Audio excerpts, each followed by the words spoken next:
میرے آقا صلی اللہ علیہ وآلہ وسلم نے ارشاد فرمایا، 4 اشخاص ایسے ہیں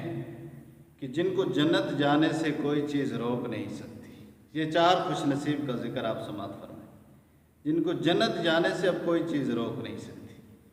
نمبر 1، اپنے والدین کے ساتھ حسن سلوک کرنے والا۔ جو شخص اپنے ماں باپ سے حسن سلوک کرتا ہے، بڑھاپے میں ان کی خدمت کرتا ہے، ان کو اس دنیا میں راضی کرتا ہے اور قرآن کا مصداق بن کر ان کو اف تک نہیں کرتا، ماں باپ کی خدمت کا، آرام کا ہر صورت خیال رکھتا ہے، گستاخی اور بے ادبی نہیں کرتا، اور اس کے ماں باپ اس دنیا سے رخصت ہو جاتے ہیں، ماں باپ کی خدمت کرنے والا، حسن سلوک کرنے والا، میرے آقا نے فرمایا، اللہ اکبر، حضور نے فرمایا جنت جانے سے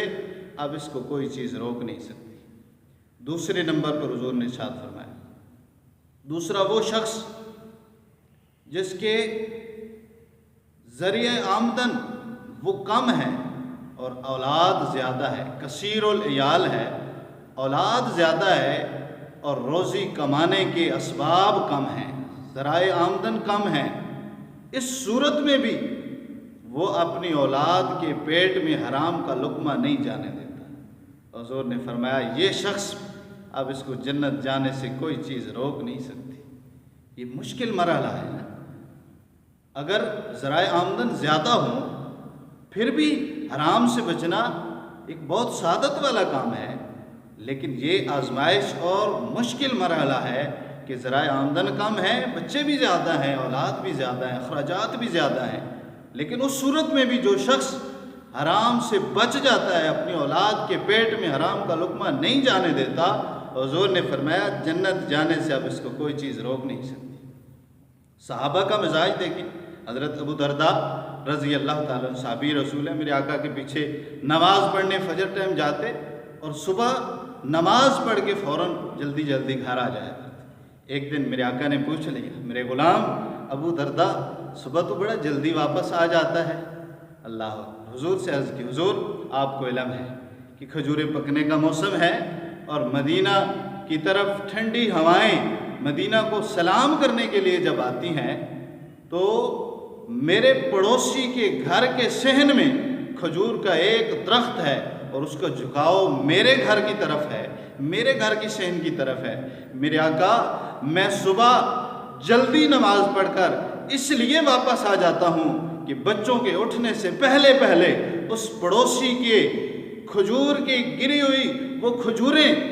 وہ اٹھا کر پڑوسی کے گھر میں پھینک دیتا ہوں کہ کہیں میرے جانے سے پہلے میرے بچے وہ لقمہ نہ کھا لیں۔ یہ صحابہ نے مزاج دیا ہے، یہ حلال کا صحابہ نے ہمیں مزاج دیا ہے، لیکن ہمارا انداز کیا ہے؟ ہم بچے کو تھپکی لگاتے ہیں، ٹرالی گزر رہی ہے اڈے سے،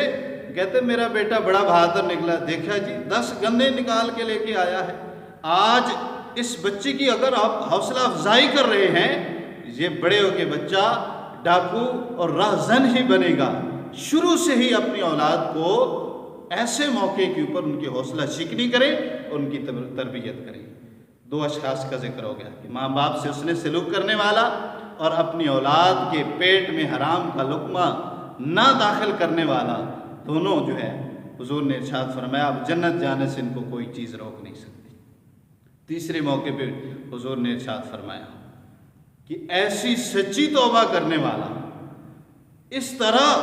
سچی توبہ کرتا ہے کہ دوبارہ اس کا گناہ کی طرف اتنا محال ہو جاتا ہے جتنا کہ تھنوں سے نکلا ہوا دودھ دوبارہ تھنوں میں نہیں جا سکتا۔ بندہ مومن جب ایسی سچی توبہ کرتا ہے اب جنت جانے سے اس کو کوئی چیز روک نہیں سکتی، اب جنت جانے سے کوئی چیز اس کو روک نہیں سکتی۔ اس لیے توبۃ نصوحا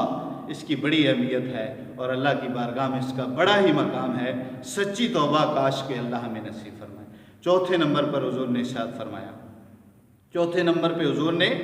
ایک خوش نصیب عورت کا ذکر فرمایا۔ حضور نے ارشاد فرمایا کہ ایسی عورت جس نے دنیا میں اپنی ساری محبتیں، ساری الفتیں، ساری رغبتیں اپنے خاوند کے اوپر نچھاور کر دیں اور وہ اس دنیا سے عورت رخصت ہو گئی، اپنے خاوند کا ادب کرنے والی، اپنے خاوند کی عزت کا خیال رکھنے والی، اپنے خاوند کی خدمت کرنے والی، اپنے خاوند کو اس دنیا پر راضی کرنے والی، جب یہ عورت اس دنیا سے رخصت ہو گئی، میرے آقا نے فرمایا اس حال میں کہ اس کا خاوند اس کے اوپر راضی تھا، حضور نے ارشاد فرمایا اب اس عورت کو بھی جنت جانے سے کوئی چیز روک نہیں سکتی۔ اللہ کی بارگاہ میں دعا ہے کہ ہمیں بھی ان خوش نصیبوں میں ہمیں بھی حصہ عطا فرمائے، آمین، بجاہ النبی۔